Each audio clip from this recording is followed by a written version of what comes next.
لیکن شاہجہاں ابھی اس کامیابی کا جشن مناتے کہ ان کو ایک افسوسناک خبر سے آگاہ کیا گیا۔ ممتاز محل جو کہ شاہجہاں کے 14ویں بچے کو جنم دے رہی تھی، اس کی حالت بگڑ گئی اور 17 جون سن 1631 کو وہ نہ چاہتے ہوئے بھی اس دنیا سے چل بسی۔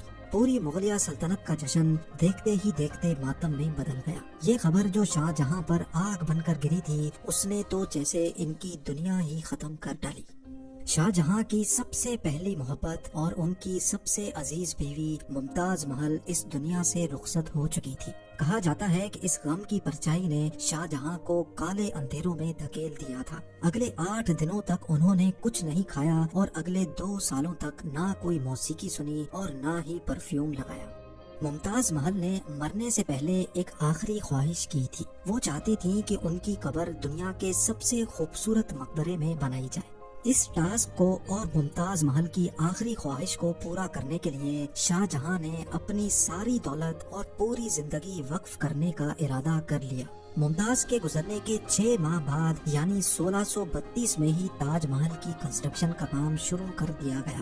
قریب 20,000 سے بھی زیادہ مزدور، پتھر تراش اور کاریگروں کو پوری سلطنت سے اکٹھا کیا گیا۔ لشکروں کے لشکر شاہجہاں کے حکم پر آگرہ بلوا لیے گئے تھے۔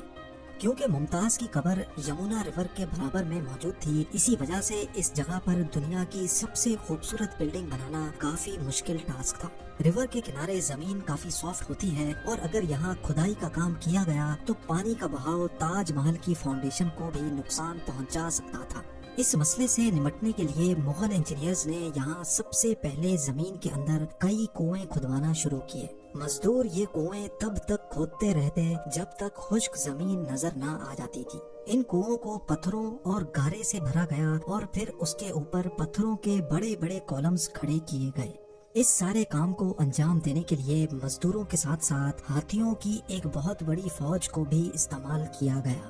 مغل انجینئرز کی یہ ٹرک کام کر چکی تھی اور اب ایک ایسی مضبوط فاؤنڈیشن تیار تھی جو نرم زمین پر بھی فولاد بن کر کھڑی تھی۔ فاؤنڈیشن کے بعد اب باری تھی ایک ایسے بلڈنگ ڈیزائن کی جو آج سے پہلے کسی نے بھی نہ دیکھا ہو، ایک ایسا ڈیزائن جو پچھلے سارے ریکارڈ توڑ ڈالے۔ تاج محل کے ڈیزائن کا آئیڈیا شاہ جہاں نے اپنے باپ دادا کے مقبروں سے لیا تھا۔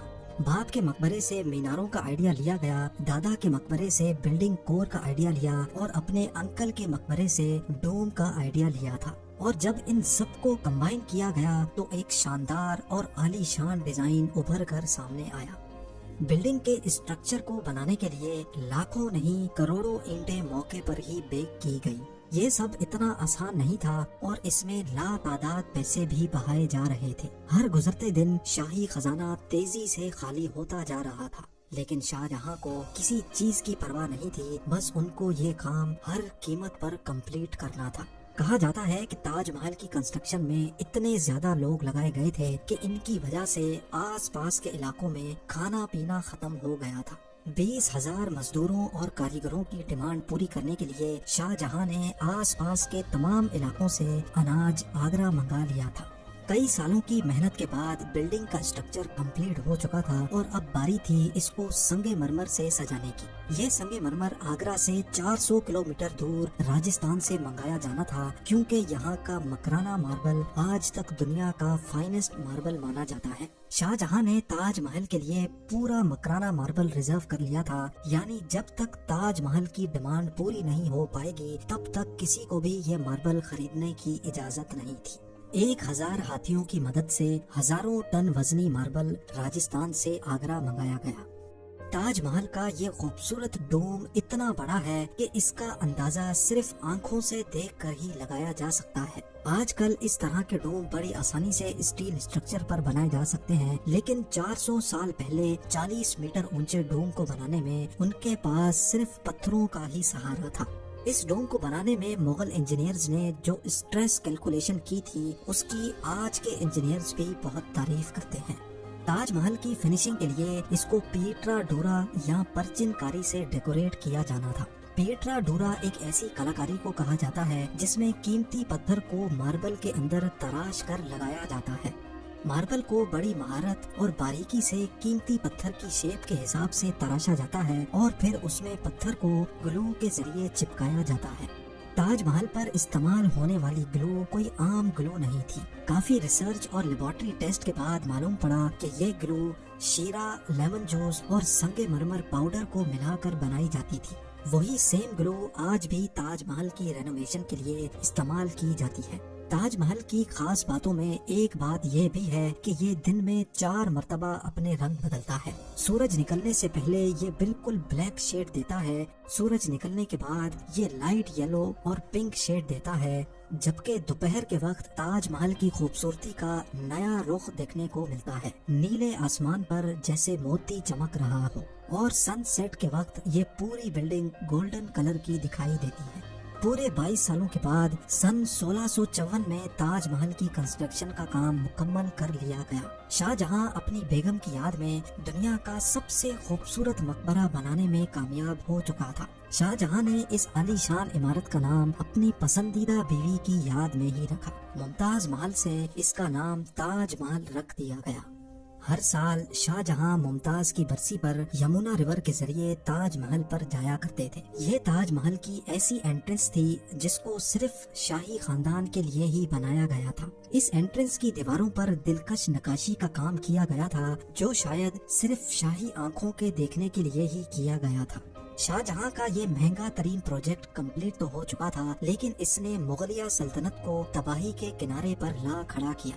4 سالوں کے بعد یعنی 1658 میں شاہ جہاں اور ممتاز کے اپنے ہی بیٹے نے شاہی تخت الٹ دیا اور خود مغل امپائر کا شہنشاہ بن گیا۔ شاہ جہاں جو پچھلے 30 سالوں سے اس تخت پر راج کر رہے تھے، اس کو قیدی بنا کر آگرہ فورٹ میں ہی بند کر دیا گیا۔ صرف ایک فیسلٹی ایسی تھی جو شاہ جہاں کو دی گئی، اور وہ یہ تھی کہ جس کمرے میں اس کو بند کیا گیا تھا اس کی کھڑکی سے وہ تاج محل کو دیکھ سکتے تھے۔ 8 سال قید میں رہنے کے بعد 74 ایئرز کی ایج میں شاہ جہاں بھی اس دنیا کو الوداع کر گئے۔ شاہ جہاں کا اب ممتاز سے دوبارہ ملنے کا وقت آ چکا تھا اور ان کو تاج محل میں ہی دفن کر دیا گیا۔ امید ہے زیم ٹی وی کی یہ ویڈیو بھی آپ لوگ بھرپور لائک اور شیئر کریں گے۔ آپ لوگوں کے پیار بھرے کامنٹس کا بے حد شکریہ۔ ملتے ہیں اگلی شاندار ویڈیو میں۔